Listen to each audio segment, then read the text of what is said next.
وإياكم. سبحان ربك رب العزة عما يصفون، سلام على المرسلين، والحمد لله رب العالمين. اللهم صل على سيدنا محمد وعلى آل سيدنا محمد وبارك وسلم. اللهم صل على سيدنا محمد وعلى آل سيدنا محمد وبارك وسلم. اللهم صل على سيدنا محمد وعلى آل سيدنا محمد وبارك وسلم. ارشاد باری تعالیٰ ہے وَكَأَيٍّ مِّن دَابَّةٍ، کتنے زمین پہ چلنے پھرنے والے جانور ہیں، لا تحمل رزقها، کہ وہ اپنا رزق اپنے کمر پہ باندھ کے نہیں چلتے. اللہ یرزقها، اللہ ان کو رزق دیتا ہے. وَإِيَّاكُمْ، اور اللہ تمہیں بھی رزق دے گا. قرآن پاک کی اس مبارک آیت سے اللہ رب العزت ہمیں پیغام دے رہے ہیں کہ جس کو جتنا بھی رزق مل رہا ہے یہ اللہ ہی کی طرف سے ہے. انسان کے اپنے ہاتھ میں اس کا رزق نہیں ہے. اور اس کی مثال اللہ نے یوں دی کہ تم انسان ہو، تم تو شاید یہ سمجھتے ہو کہ ہم یہ کام کرتے ہیں، یہ نوکری کرتے ہیں، یہ کاروبار کرتے ہیں تو ہمیں رزق آتا ہے.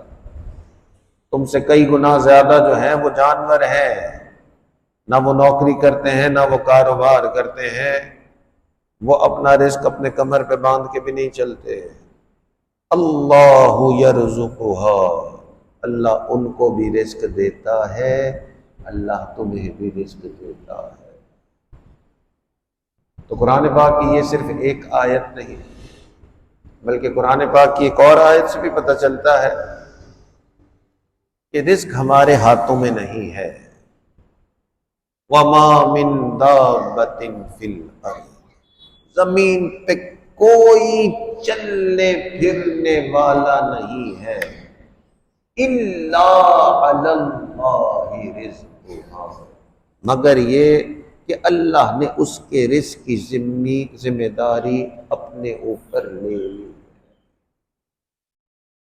تو رزق کی ذمہ داری اللہ کے اوپر ہے. کیا اس کا یہ مطلب ہے کہ اب ہم نے رزق کمانا نہیں ہے، ہم نے رزق کے لیے کوشش نہیں کرنی، کام کاروبار نہیں کرنا، نوکری نہیں کرنی؟ تو ان مبارک آیتوں کا مطلب یہ نہیں کہ نوکری نہیں کرنی یا رزق کے لیے کام کاروبار نہیں کرنا، بلکہ ان مبارک آیتوں کا مطلب یہ ہے کہ رزق کے لیے کوشش تو کرنی ہے، رزق کے لیے پریشان نہیں ہو. یہ ڈرنا نہیں ہے کہ کیا بنے گا میرا، بلکہ قرآن پاک میں اللہ رب العزت نے فرمایا الشیطان یعدکم الفقر، شیطان تمہیں ڈراتا ہے کہ تم غریب ہو جاؤ گے، کہ تمہیں کھانا پینا نہیں ملے گا. تو قرآن پاک میں اللہ نے ہمیں بتا دیا رزق کی وجہ سے پریشان نہیں. رزق اللہ نے لکھا ہے، جتنا لکھا ہے اتنا ملنا ہے.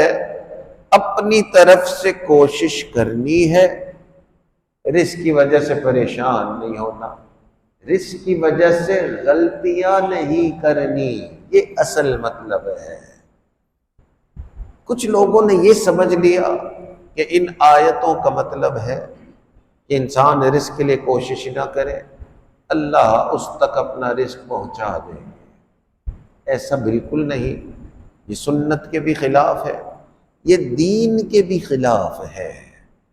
نبی علیہ الصلوۃ والسلام نے فرمایا کہ یہ جو رزق حلال کمانا ہے، یہ فرائض جو ہے نا، نماز، روزہ، حج اور زکوٰۃ، ان فرائض کے بعد یہ بھی ایک فرض ہے. تو ایسا نہیں ہے کہ رزق حلال کمانے سے جان چھوٹ گئی ہے کہ اللہ نے ذمہ اپنے لے لیا ہے تو ہم نے نہیں کمانا. بلکہ حدیث پاک میں آتا ہے کہ جس شخص نے رزق حلال کمایا اس لیے کہ اس کے بیوی بچوں کو اور اس کو کسی کے سامنے ہاتھ پھیلانا نہ پڑے، قیامت کے دن اللہ کے سامنے چمکتے ہوئے چہرے کے ساتھ پیش ہوگا۔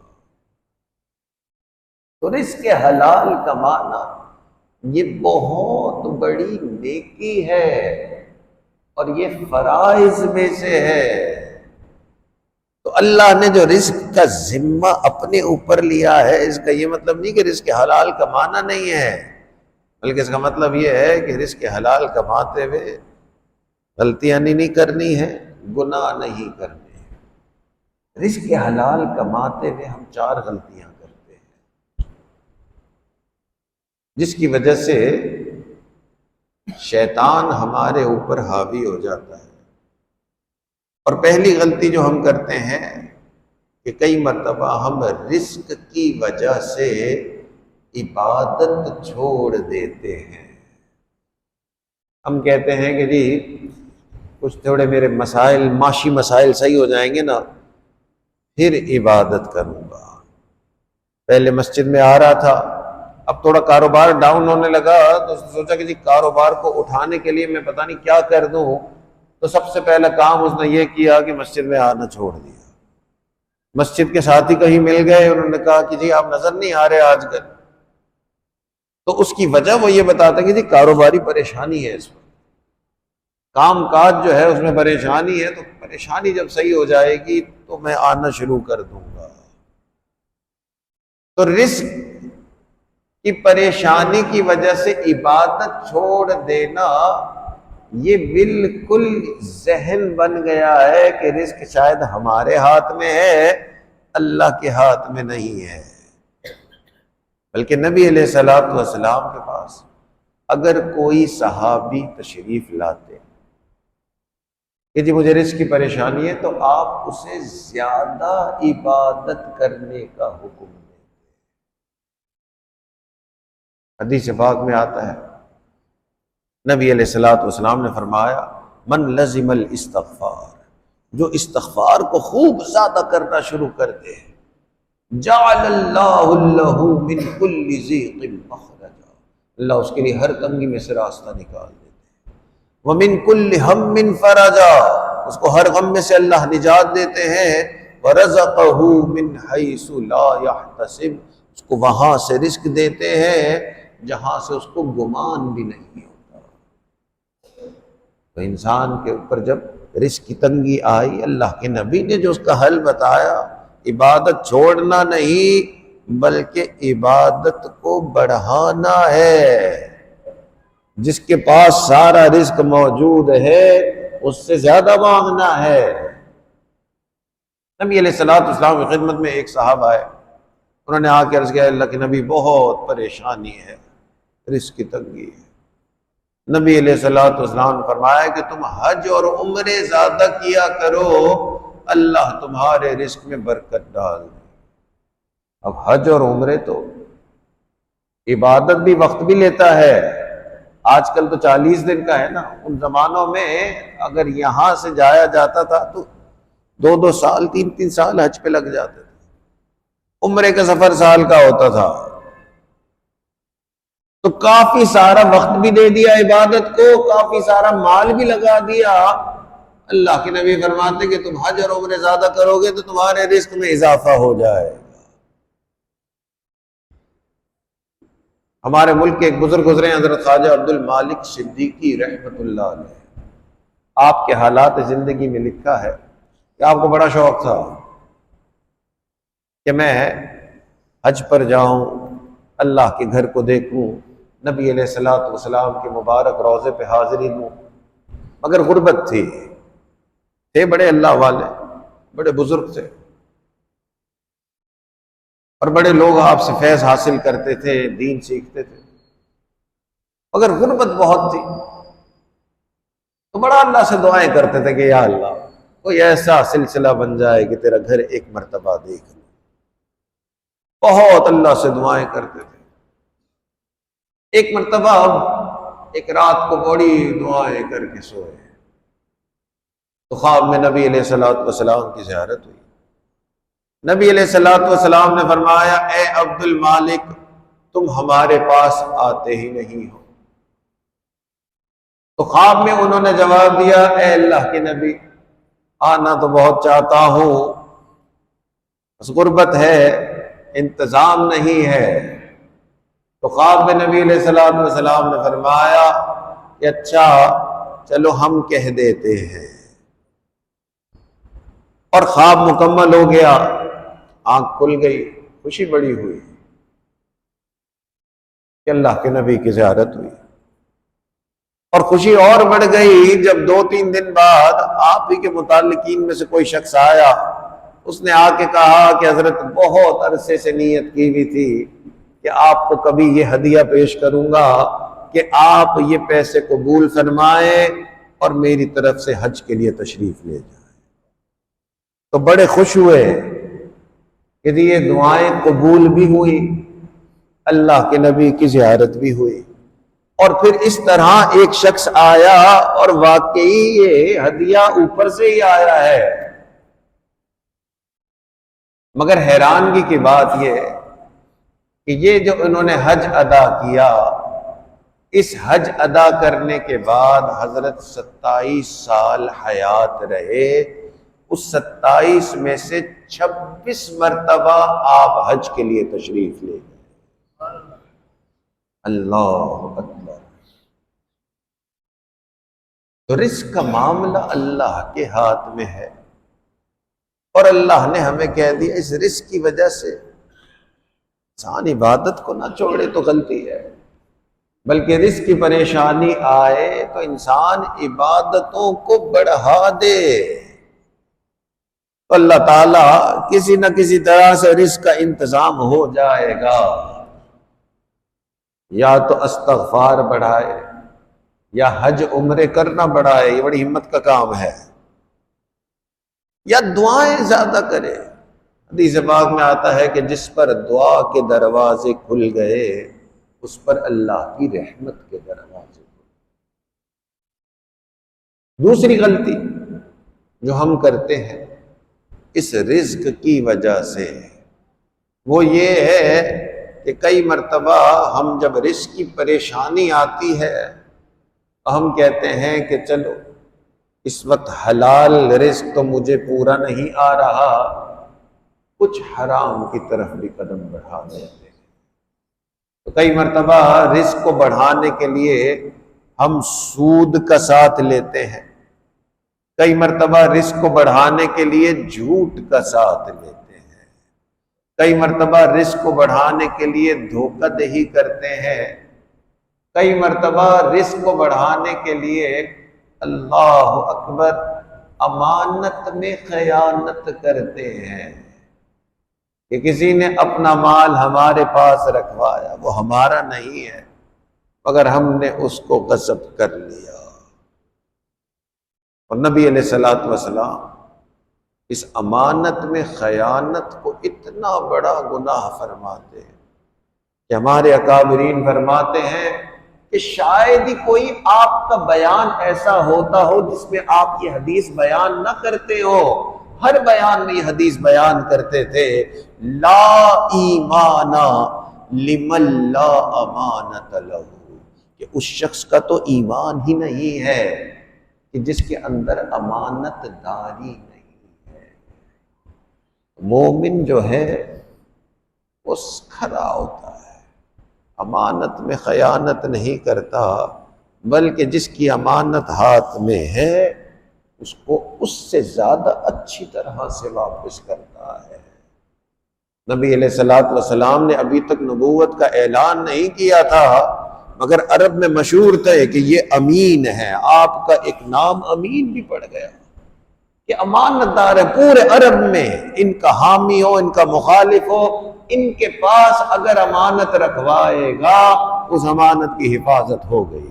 حتیٰ کہ عجیب بات ہے، یہ سوچنے میں آتی نہیں ہے یہ بات کہ جس وقت آپ ہجرت کے لیے تشریف لے گئے مکہ مکرمہ سے مدینہ منورہ، تو ہجرت تو اس لیے کی کہ یہ قریش مکہ جو ہیں یہ آپ کو قتل کرنے کا، آپ کو شہید کرنے کا پروگرام بنا رہے تھے، اللہ کی طرف سے حکم آیا کہ جی آپ ہجرت کریں، تو آپ مکہ مکرمہ سے مدینہ منورہ ہجرت کر کے لے جا رہے ہیں، پیچھے حضرت علی کو آپ نے فرمایا کہ انہی قریش جو مجھے مارنا چاہتے ہیں، ان میں سے کئی سارے لوگوں کی امانتیں میرے پاس ہیں، تو یہ امانتیں لو، جب مانگنے آئیں تو ان کو واپس کر دیں۔ اللہ، یعنی قتل بھی کر رہے ہیں، ساتھ ساتھ اپنی امانتیں بھی یہی رکھوا رہے ہیں، عجیب بات ہے یہ۔ تو رزق کی وجہ سے انسان امانت پہ خیانت کر دے، رزق کی وجہ سے انسان حرام کمانا شروع کر دے، رزق کی وجہ سے انسان دھوکہ دہی شروع کر دے، یہ وہ غلطی ہے کہ جس کی وجہ سے اللہ نے فرمایا کہ یہ رزق تیرے ہاتھ میں نہیں، میرے ہاتھ میں ہے، یہ تم سارا کچھ کر لو پھر بھی رزق بڑھے گا نہیں۔ حدیث پاک میں آتا ہے کہ جو جسم حرام پر پلتا ہے اس جسم پر جنت حرام ہو جاتی ہے۔ اللہ اکبر۔ ہمارے اکابری بڑا احتیاط کرتے تھے کہ کوئی لقمہ منہ میں نہ چلا جائے کہ جو حرام کا ہو۔ اللہ تعالیٰ قرآن پاک میں فرماتے ہیں یا ایھا الرسل، اے رسولوں کی جماعت، کلوا من طیبات، تم حلال کھاؤ، واعملوا صالحا، پھر نیک اعمال کرو۔ تو انسان حلال کھاتا ہے تب یہ جسم نیک اعمال کرنے کے لیے تیار ہوتا ہے، اور جب جسم میں حرام جا رہا ہوتا ہے، اولاد حرام کھا رہی ہوتی ہیں، پھر جسم حرام کام کرنے کے لیے تیار ہو جاتا ہے۔ ہمارے اکابرین بڑی احتیاط فرماتے تھے کہ جسم میں کبھی بھی حرام نہ جائے۔ چنانچہ حضرت مولانا احمد علی لاہوری رحمۃ اللہ علیہ کے بارے میں مشہور تھا کہ یہ صرف نہیں کہ آپ حلال کھاتے تھے، آپ فرماتے تھے کہ جیسا کھاؤ گے انسان کے جسم میں ویسا ہی ہوگا، ویسی کیفیات پیدا ہوں گی۔ تو آپ کی خانقاہ پہ آنے والے جو دین سیکھنے کے لیے آتے تھے، آپ ان سے وعدہ لیتے تھے کہ اب تم جتنے دن کے لیے یہاں ہو، جو میں کھلاؤں گا وہی کھانا ہے، نہ باہر سے کچھ کھانا ہے نہ اپنا کچھ کھانا ہے۔ یہ جب حرام یا مشتبہ کھانا اندر جاتا ہے تو ساری محنت ضائع ہو جاتی ہے۔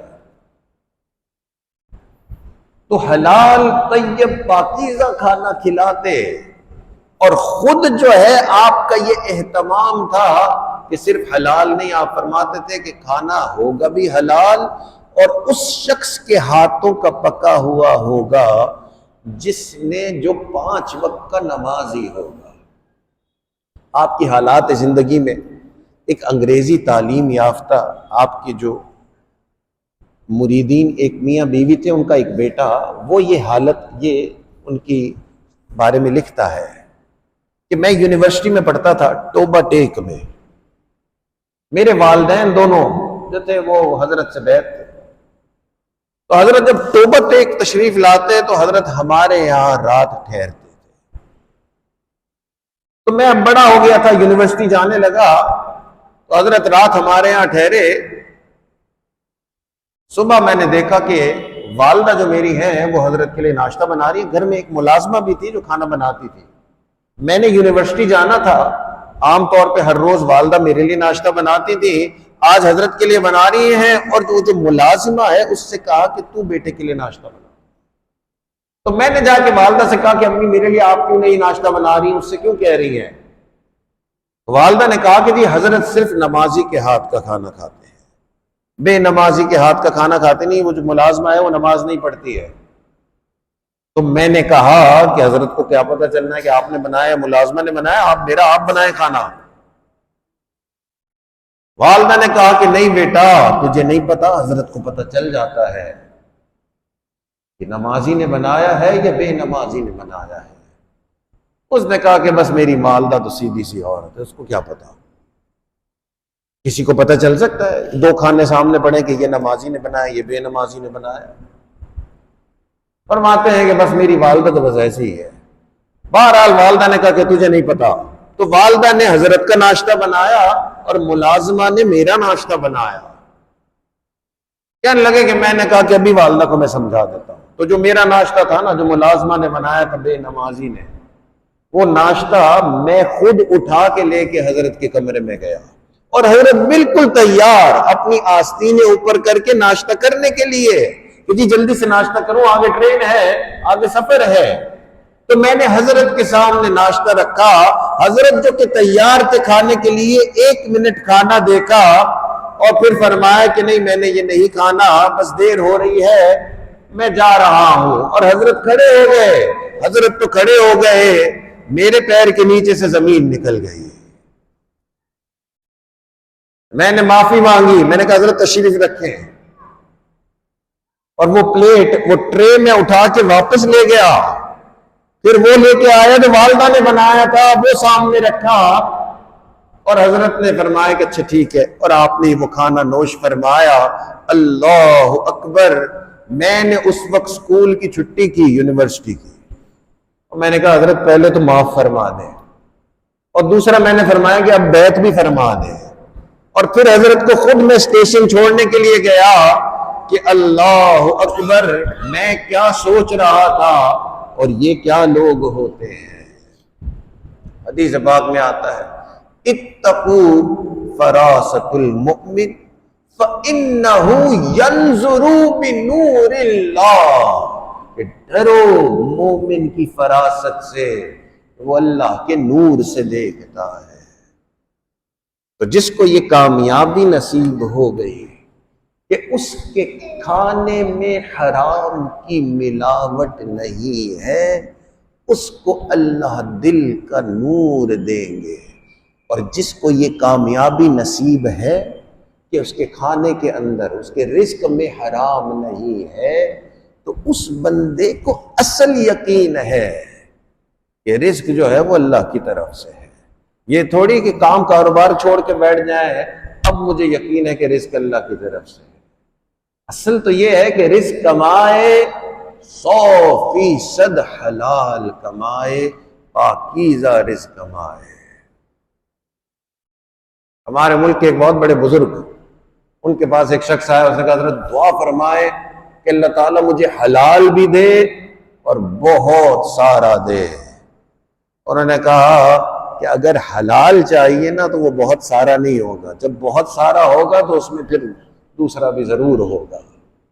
تو حال تو یہی ہے، سچی بات یہی ہے. تو 4 چیزیں ہیں جس سے پتہ چلتا ہے کہ انسان اللہ پہ اعتماد نہیں کر رہا کہ رزق اللہ کی طرف سے. اور پہلی چیز یہ ہے کہ رزق کی وجہ سے عبادت چھوڑ بیٹھتا ہے. یعنی جب حالات صحیح ہوں گے تب جا کے پھر مسجد میں عبادت کروں گا، تب قرآن پاک پڑھوں گا، تب نفلیں پڑھوں گا. اس وقت تو رزق کی پریشانی ہے، الٹا کام کر رہا ہے. سیدھا کام تو یہ ہے کہ انسان رزق کی پریشانی آئے تو عبادت کو پکڑے. حدیث پاک میں آتا ہے، حدیث قدسی ہے، اللہ تعالیٰ فرماتے ہیں کہ اے میرے بندے، تو اپنے آپ کو میری یاد کے لیے فارغ کر، میں تیرے دنیا کے کاموں میں تیرا مددگار ہوں. اور اے میرے بندے اگر تو ایسا نہیں کرے گا تو میں تیرے دل کو مشاغل سے بھر دوں گا، اتنے تیرے مسائل ہو جائیں گے، وہ وقت آئے گا ہی نہیں کہ تو عبادت کے لیے فارغ ہو جائے گا. تو جو عبادت کے لیے وقت الگ کرتا ہے، جو کہتا ہے کہ جی جو بھی حالات ہیں، امیر ہوں غریب ہوں، نقصان ہے نفع ہے، نوکری نہیں ہے، عبادت کو میں نے ڈسٹرب نہیں ہونے دینا ہے، ایسے بندے کا رزق چلتا رہتا ہے، اس کے رزق کی برکت چلتی رہتی ہے. اللہ تعالیٰ نے فرمایا کہ اللہ نے رزق کی ذمہ داری اپنے اوپر لی ہے. اس کی 4 غلطیاں ہیں جس کی وجہ سے ہم یہ سمجھتے ہیں کہ رزق اللہ کے ہاتھ میں نہیں ہے. زبان سے نہیں کہتے، مگر ہمارے عمل سے پتہ چل جاتا ہے کہ ہم رزق کو اللہ کی طرف سے سمجھ نہیں رہے. تو پہلی غلطی یہ کہ رزق کی وجہ سے عبادت چھوڑ بیٹھتے ہیں. اور دوسری غلطی یہ کہ رزق کی وجہ سے حرام کاموں کو پکڑ لیتے ہیں. تیسری غلطی یہ ہے کہ رزق کی وجہ سے دوسروں پہ ظلم کرتے ہیں.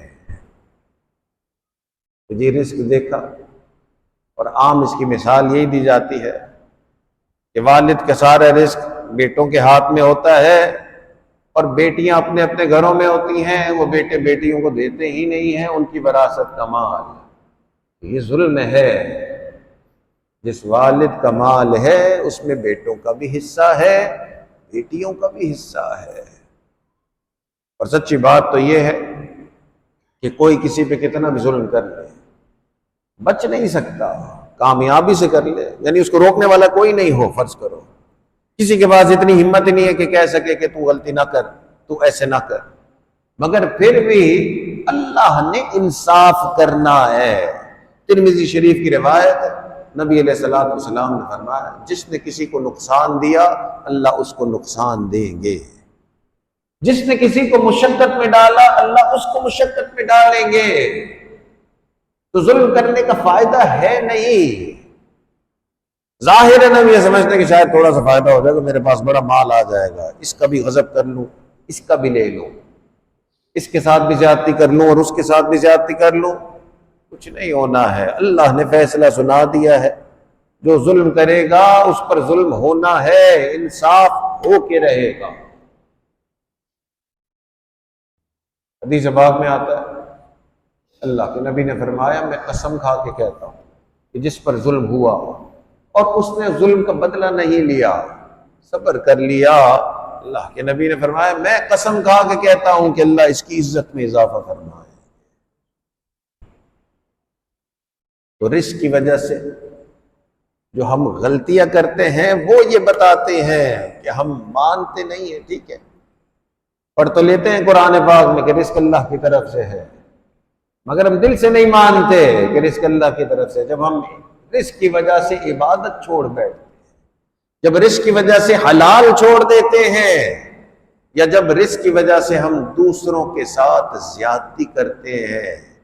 چوتھی چیز، جب رزق کی وجہ سے ہم لوگوں کے سامنے ہاتھ پھیلاتے ہیں۔ اگر کوئی شخص یہ کہے کہ جی ٹھیک ہے میں کماتا نہیں ہوں میں ہاتھ پھیلا لیتا ہوں، یہ کوئی اچھا کام نہیں ہے، اللہ کے نبی نے اس کو پسند نہیں فرمایا۔ آپ اپنے صحابہ کرام سے وعدہ لیا کرتے تھے کہ اگر تم میرے ہو نا لوگوں کے سامنے ہاتھ نہ پھیلایا کرو۔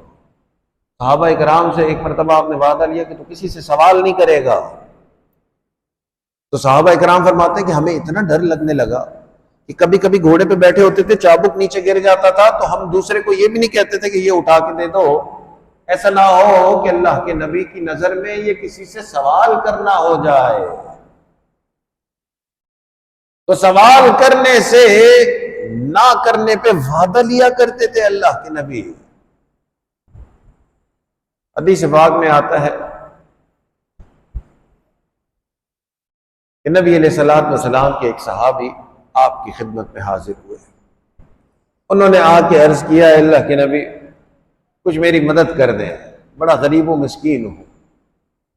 نبی علیہ الصلوۃ والسلام آپ کی مبارک حدیث ہے کہ جی جو بھی مانگنے والا ہے اس کی کچھ نہ کچھ مدد ضرور کر دو، بلکہ حدیث پاک میں آتا ہے کہ اس کی مدد کر دو چاہے ایک کھجور کے ٹکڑے سے کیوں نہ ہو، مگر جو ہاتھ پھیلائے اس کو مدد کر دو۔ مگر یہ عام لوگوں کے ساتھ تھا، جو آپ کے قریبی صحابی تھے ان کو آپ یہ پسند نہیں فرماتے تھے کہ وہ ہاتھ پھیلائیں۔ تو یہ صحابی قریبیوں میں سے تھے، آئے آپ کے پاس کہ اللہ کے نبی بہت ہی غریب ہوں، مسکین ہوں، میری مدد فرما دیں۔ نبی علیہ الصلوۃ والسلام نے فرمایا کہ تیرے پاس کیا ہے؟ اس نے کہا اللہ کے نبی کچھ بھی نہیں ہے میرے پاس۔ آپ نے فرمایا نہیں پھر بھی کچھ نہ کچھ تو ہوگا۔ اس نے کہا اللہ کے نبی بالکل کچھ نہیں ہے۔ آپ نے فرمایا نہیں بالکل کچھ نہیں۔ اس نے کہا اللہ کے نبی صرف دو چیزیں میرے پاس، ایک تکیہ ہے اور ایک پیالہ ہے، بس یہ دو ہیں، بس چیزیں، اس کے علاوہ کچھ بھی نہیں ہے۔ جو کپڑے پہنے یہ ہے اور تکیہ ہے اور پیالہ ہے۔ یعنی واقعتاً جس کو غریب ترین انسان کہیں گے یہ وہ تھا۔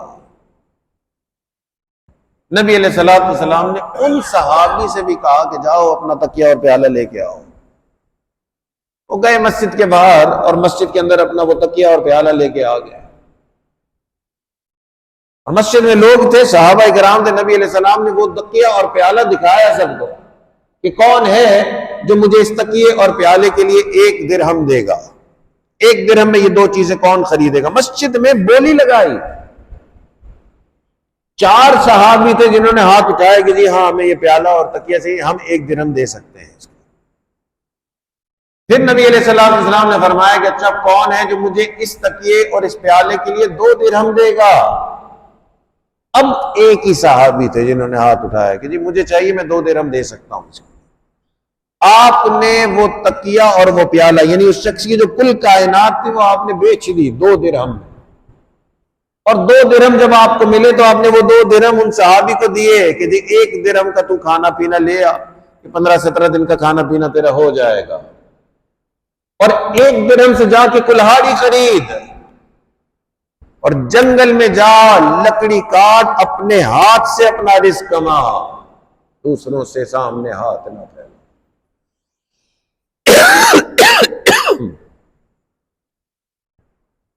تو جب انسان دوسروں کے سامنے ہاتھ پھیلاتا ہے، اللہ اکبر، یہ بھی نشانی ہے کہ وہ یہ سمجھتا ہے کہ رزق اللہ کی طرف سے نہیں ہے، رزق کہیں اور سے آتا ہے. رابعہ بصری اس امت کی نیک بزرگ گزری ہیں. عام طور پہ بزرگوں میں نام تو مردوں کا ہی آتا ہے. یہ ایک خاتون ہے کہ جن کا نام اللہ والوں کی فہرست میں آتا ہے. یہ ایسی اللہ والی تھی. ان رابعہ کے جو والد تھے یہ بڑے نیک تھے، مگر بہت ہی غریب تھے. اللہ والے تھے، نیک تھے، مگر غربت بہت زیادہ تھی. رابعہ ان کی 4تھی بیٹی تھی. رابعہ عربی زبان میں چوتھے کو کہتے ہیں، تو کیونکہ یہ 4تھی بیٹی تھی انہوں نے نام اس کا رابعہ رکھ دیا. جس وقت ان کی پیدائش ہو رہی تھی اس وقت غربت اپنے عروج پہ تھی. تو پیدائش اس زمانے میں یہ ہوتی تھی کہ دائی آتی تھی، بچے کو پیدا کرتی تھی، تو دائی نے کہا، پیغام بھجوایا کہ جی آپ کی بیوی کی ولادت ہو رہی ہے، آپ کی بیوی سے بچی پیدا ہو رہی ہے، تو بیوی کو تیل کی ضرورت ہے. اس تیل کو اگر استعمال نہیں کیا جائے گا تو تکلیف بہت زیادہ ہوگی، اسے تکلیف بہت ہے. تو بیوی کو تکلیف بہت تھی اور بیوی جو ہے وہ بہت رو بھی رہی تھی. اور رات کا وقت تھا تو جو دائی تھی اس نے کہا کہ مجھے کچھ روشنی چاہیے، تو تیل سے روشنی بھی آئے گی اور تیل آپ کی بیوی کو بھی ضرورت ہے. اب ان کے پاس گھر کے اندر فاقہ تھا، تیل کے ہاتھ کچھ بھی نہیں تھا گھر میں. تو پریشان ہو رہے تھے کہ کیا کروں کہ یہ تیل کا انتظام ہو جائے. بیوی بھی کیونکہ گھر کے حالات سے واقف تھی، ان کو پتہ چل گیا کہ میرا شوہر کوئی انتظام نہیں کر پائے گا.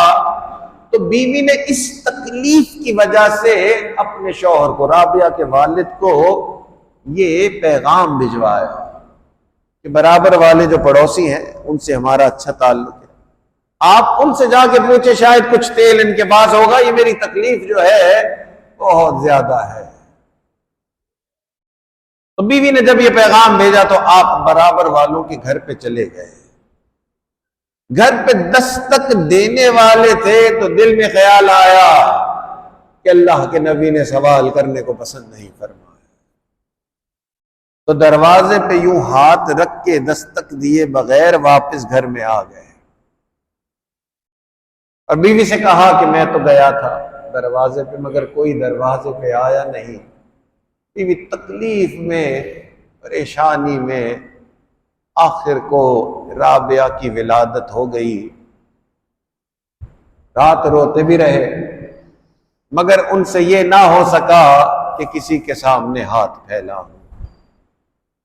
بچی کی پیدائش ہو گئی. صبح بیوی کو کچھ آرام آیا تو بیوی نے کچھ نیند مکمل کی. آپ بھی رات بھر جاگتے رہے تو آپ کو بھی اونگ آ گئی.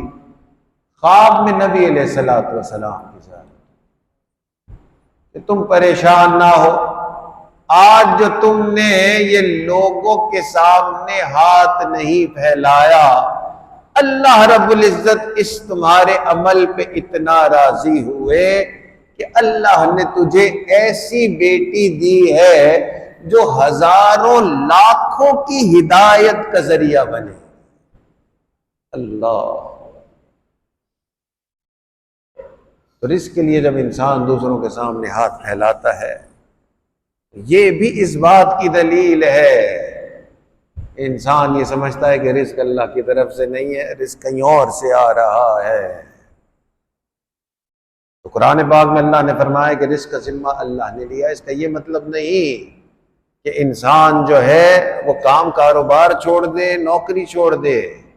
یہ مطلب ہے کہ یہ 4 غلطیاں نہیں کرنی ہے کہ اگر رزق کی پریشانی آئے تو عبادت چھوڑ دے، رزق کی پریشانی آئے تو حلال چھوڑ دے، رزق کی پریشانی آئے انسان دوسروں پہ ظلم کرنا شروع کر دے، دوسروں کا مال غصب کرنا شروع کر دے، اور چوتھی چیز کہ رزق کی پریشانی آئے تو دوسروں کے سامنے ہاتھ پھیلانا شروع کر دے۔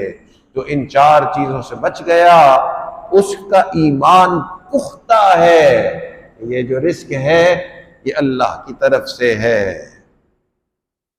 لوگ کئی مرتبہ پوچھتے ہیں کہ کیا یہ طریقہ ہے کہ میرے رزق میں اضافہ ہو جائے؟ تو علماء نے اس کا ایک اور جواب بھی دیا کہ جو رزق اللہ نے دیا ہے اس رزق میں دوسروں کو بھی شامل کرو، دوسروں کی مدد اس رزق سے کرو، اللہ اس رزق کو بڑھا دیتے ہیں۔ حدیث پاک میں آتا ہے، نبی علیہ الصلوۃ والسلام نے فرمایا، میں قسم کھا کے کہتا ہوں کہ جو صدقہ کرنا ہے اس سے تمہارے مال کم نہیں ہوتے۔ ایک حدیث میں آیا، نبی علیہ السلام نے فرمایا کہ مالدار وہ ہے ہی نہیں کہ جس کے پاس زیادہ جائیداد ہو، مالدار تو وہ ہے کہ جس کا دل امیر ہے، کہ جو اپنا مال دوسروں پہ خرچ کرتا ہے اللہ تعالیٰ اس کو مالدار بنا دیتا ہے۔ سوال یہ پیدا ہوتا ہے کہ جو مال دوسروں پہ خرچ کرتا ہے، غریبوں پہ کرتا ہے، رشتہ داروں پہ کرتا ہے، نیکی پہ کرتا ہے، مسجد میں کرتا ہے، اس کا رزق بڑھاتے کیوں ہیں اللہ؟ تو علماء نے اس کا جواب دیا کہ جو ایسے مال دوسروں پہ خرچ کرتا ہے وہ اللہ کے سامنے اعلان کر رہا ہوتا ہے، زبان سے نہیں اپنے عمل سے اعلان کرتا ہے۔ انگریزی کا ایک مقولہ ہے کہ action speak louder than words, یہ جو انسان کا عمل ہوتا ہے نا وہ اس کی زبان سے زیادہ اونچائی سے بولتا ہے۔ تو یہ جو دوسروں پہ خرچ کر رہا ہوتا ہے وہ اپنے عمل سے اللہ کے سامنے اعلان کرتا ہے کہ یا اللہ اس مال سے مجھے کوئی محبت نہیں ہے۔ تو جب وہ مال کی محبت کو دل سے نکالتا ہے اللہ رب العزت اس پہ مال کی بارش فرما دے۔ ایک آخری بات سنا کے اپنی بات کو مکمل کروں گا۔ حدیث پاک میں آتا ہے کہ بنی اسرائیل کا ایک شخص تھا اور مال کی بڑی قسمہ پرسی تھی۔ حضرت موسیٰ علیہ السلام کے اس کے علاقے سے گزر ہوا، اس نے موسیٰ علیہ السلام کے پاس جا کے کہا کہ اللہ کے نبی آپ اللہ کے برگزیدہ ہیں، میرے لیے دعا کر رہے ہیں، مجھے مال کی بڑی تنگی ہے، کئی دن تک فاقے ہوتے ہیں، اتنے فاقوں کے بعد بھی جب تھوڑا رزق ملتا ہے تو وہ اتنا تھوڑا ہوتا ہے کہ پیٹ بھی نہیں بھرتا ہے، تو آپ اللہ سے دعا کریں کہ بس میرا جو رزق ہے نا مجھے سارا ایک ساتھ ہی مل جائے۔ حضرت موسیٰ علیہ السلام نے دعا کر دی اور اس کا سارا رزق اس کو ایک ساتھ ہی مل گیا۔ موسیٰ علیہ السلام نے بھی دیکھا کہ یہ اتنا ہے کہ چند مہینے اس کا گزارا ہو جائے گا، اس کا مطلب یہ ہے کہ چند مہینے بعد اس نے فوت ہو جانا ہے، اگر ہر روز اچھی طرح سے کھائے گا تو چند مہینے تک کا رزق ہے۔ تو موسیٰ علیہ السلام کا گزر اس علاقے سے ہو گیا، آپ تشریف لے گئے۔ اس علاقے میں آپ کا واپس آنا کئی سال بعد ہوا، تو جب آپ اس علاقے میں واپس آئے تو آپ کو یاد آیا کہ ایک شخص نے دعا کروائی تھی، اس کا سارا رزق اللہ نے اس کو دے بھی دیا تھا۔ آپ کے ذہن میں یہی آیا کہ اس کا رزق اتنا تھا کہ چند مہینے وہ زندہ رہا ہوگا، تو اب تو فوت ہو گیا ہوگا، تو آپ کو یہ فکر تھی فوت ہوا کہ نہیں ہوا، تو آپ نے کسی سے پوچھا کہ وہ فلاں جو شخص تھا زندہ ہے؟ لوگوں نے بتایا کہ جی ہاں زندہ ہے۔ تو آپ بڑے حیران ہوئے کہ ابھی تک زندہ کیسے، اس کا رزق تو اتنا ہی تھا۔ تو آپ نے پوچھا کہ جی کہاں رہتا ہے؟ لوگوں نے بتایا کہ جی فلاں جگہ رہتا ہے۔ آپ جب اس کے گھر پہ گئے تو اس کا گھر تھوڑی تھا، تو محل تھا۔ حیران ہو گئے کہ اتنے بڑے محل میں رہتا۔ پھر محل کے بعد جو جانور تھے وہ جانور استعمال کرتا تھا اپنی سواری کے لیے جو بادشاہ استعمال کرتے تھے۔ تو حیران ہو گئے حضرت موسیٰ علیہ السلام کہ اتنا غریب آدمی اتنی امیری میں کیسے رہ رہا ہے۔ اندر داخل ہوئے تو دسترخوان لگا کھانے کے لیے، تو اتنا دسترخوان اور اتنی زیادہ کھانے کی چیزیں کہ پھر موسیٰ علیہ السلام حیران۔ اس حیرانگی میں اللہ کی طرف متوجہ ہوئے کہ یا اللہ، یہ تو وہ غریب آدمی جس کا رزق اتنا تھا کہ چند مہینے زندہ رہ سکتا تھا۔ اللہ تعالیٰ نے فرمایا میرے پیارے موسیٰ، یہ ہماری سنت ہے کہ جو اپنے رزق میں سے دوسروں پہ خرچ کرتا ہے ہم اس کو بڑھا کے واپس کرتے ہیں۔ اے میرے پیارے موسیٰ، جب تک یہ اپنا مال دوسروں پہ خرچ کرتا رہے گا ہم اس کے رزق کو بڑھاتے ہی رہیں گے، اس نے ختم نہیں ہوگا۔ تو رزق کو بڑھانے کا طریقہ یہ ہے، انسان اپنے رزق کے لیے کھلا دل رکھے۔ اللہ تعالیٰ ہمیں رزق کی پریشانیوں سے محفوظ فرمائے، اللہ تعالیٰ رزق کے معاملے میں حل توکل نصیب فرمائے۔ وآخر دعوانا ان الحمد للہ رب العالمین۔ تھوڑی دیر کے لیے سب حضرات مراقبہ کر لیں، آنکھوں کو بند کر لیں، سر کو جھکا لیں، دنیا اور جو کچھ دنیا میں ہے اس سے ہٹ کٹ کے اللہ کی یاد میں ڈوب جائیں۔ تھوڑی دیر کے لیے اپنے دلوں میں اللہ کو یاد کر لیں، آنکھوں کو بند کر لیں، سر کو جھکا لیں۔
یاد میں تیری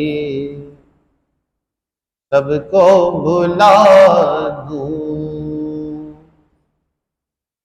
یاد میں تیری سب کو بھلا دوں، کوئی نہ مجھ کو یاد رہے، تجھ پہ سب گھر بار لٹا دوں، خانہ دل آباد رہے، سب خوشیوں کو آگ لگا دوں، غم سے تیرے دل شاد رہے، سب کو نظر سے اپنی گرا دوں، تجھ سے فقط فریاد رہے، اب تو رہے بس تادم آخر، ورد زباں اے میرے الہ، لا الہ الا اللہ، لا الہ الا اللہ، تیرے سوا معبود حقیقی کوئی نہیں ہے، کوئی نہیں تیرے سوا مقصود حقیقی کوئی نہیں ہے، کوئی نہیں تیرے سوا موجود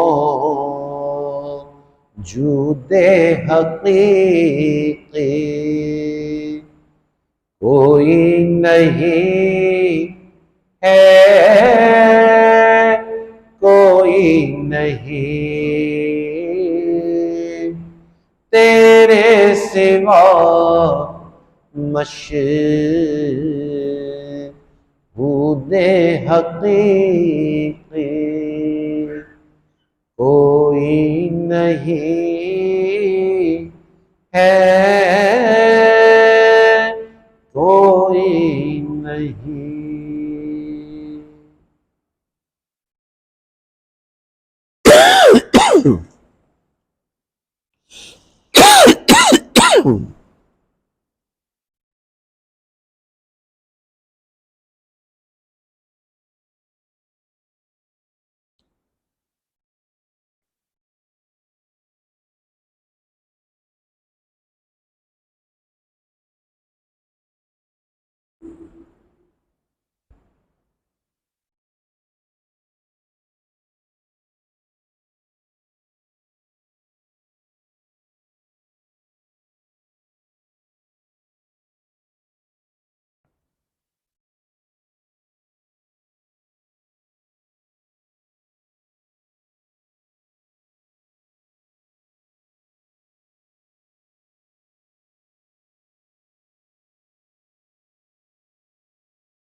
لا الہ الا اللہ محمد رسول اللہ۔ دعا کر لیجئے۔ سبحان ربی العلی الوہاب، اللہم صلی علی سیدنا محمد وعلی آل سیدنا محمد وبارک وسلم۔ ربنا ظلمنا انفسنا وإن لم تغفر لنا وترحمنا لنكونن من الخاسرين۔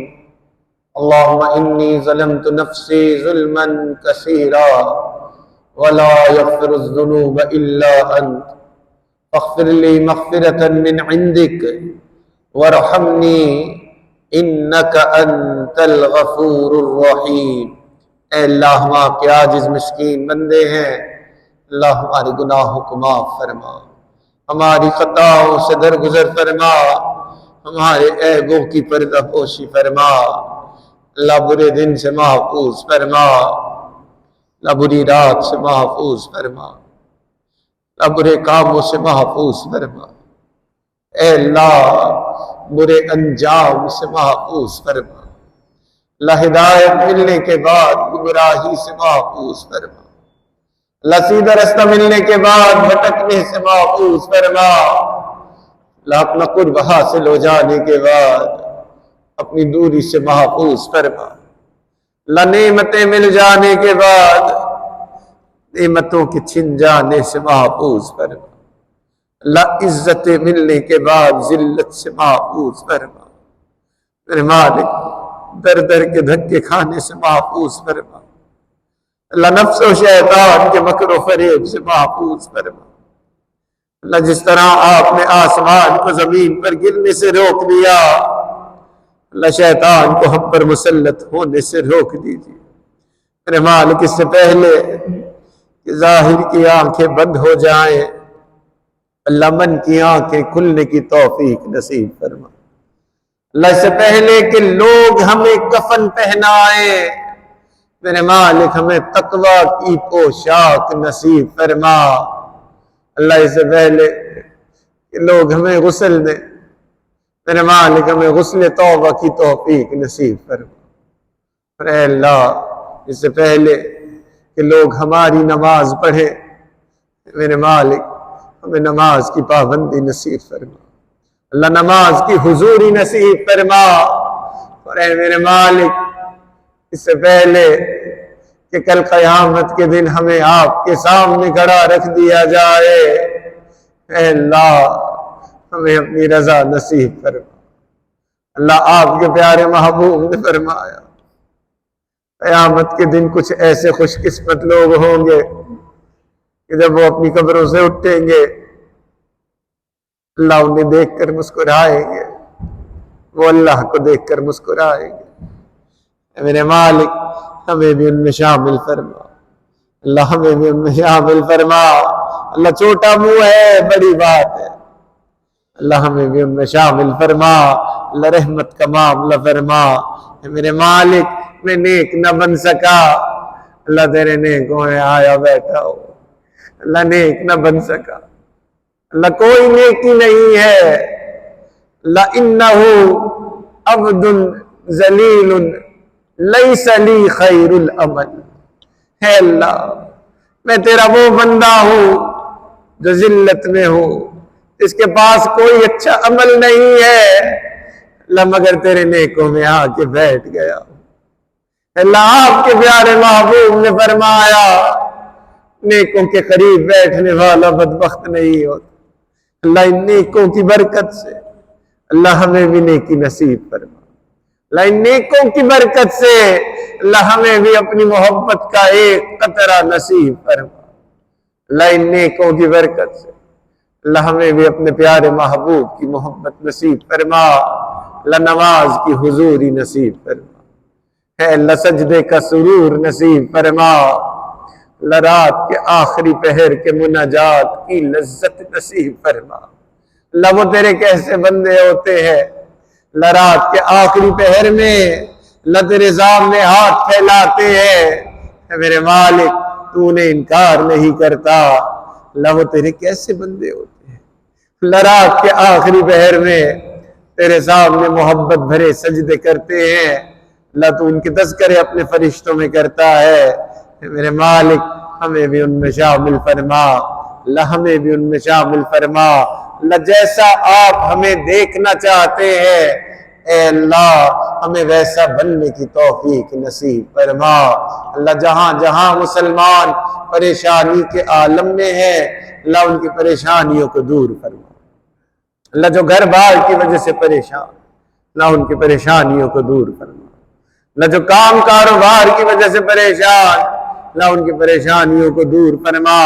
اللہ جو اولاد کی وجہ سے پریشان اللہ ان کی پریشانیوں کو بھی دور فرما۔ اللہ اولاد کے غموں سے محفوظ فرما، اللہ اولاد کے دکھوں سے محفوظ فرما۔ اللہ جو اپنی صحت کی وجہ سے پریشان اللہ ان کی پریشانیوں کو بھی دور فرما۔ اللہ اٹکے ہوئے کاموں کا ہونا آسان فرما، اللہ الجھے ہوئے کاموں کو اپنی رحمت سے سلجھا۔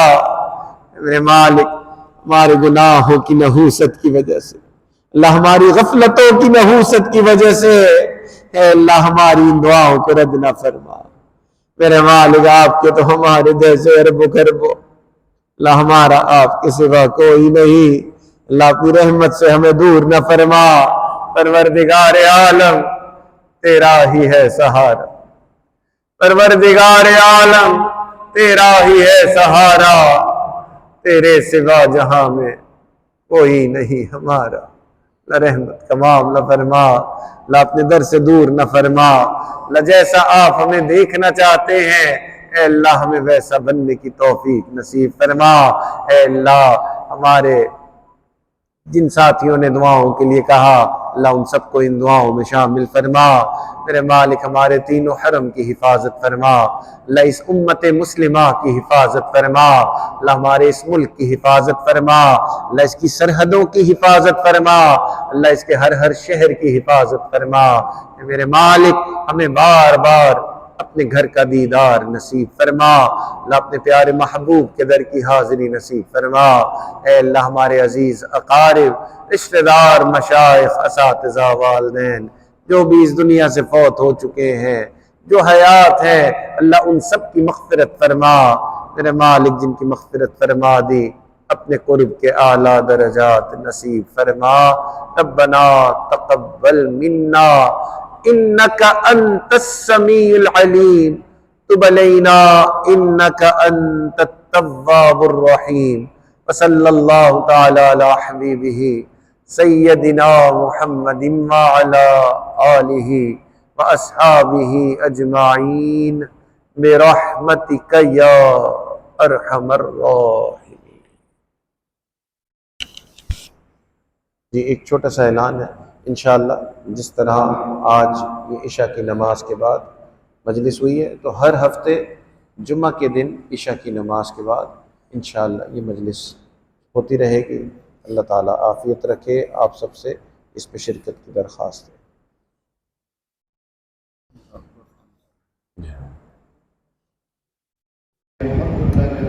فرمایا کہ ہر جمعے کے دن رات میں عشاء کی نماز سے متصل مجلس ذکر اور بیان ہوگا۔ تمام ساتھی خود بھی تشریف لائیں، اور جن ساتھیوں کو یہ اطلاع نہیں ملی ہے کہ چینج آف ڈے ہو گیا ہے، جمعرات کی جگہ جمعے کو ہے، لہٰذا ان کو بھی اطلاع دے دیں اور تمام ساتھیوں کو لے کے آئیں۔ دوسری اہم اطلاع یہ ہے کہ روزانہ صبح مراقبہ جو ہے وہ خانقاہ میں ہوتا ہے، تو فجر کی نماز کے بعد تمام ساتھی جو یہ چاہتے ہیں کہ حضرت سے ملاقات ہو جائے، مشاورت ہو جائے، یا سلسلے کے اسباب کے حوالے سے حضرت سے ملاقات ہو جائے، تو روزانہ صبح مراقبہ ہے، وہاں پہ خانقاہ پہ ضرور تشریف لائیں۔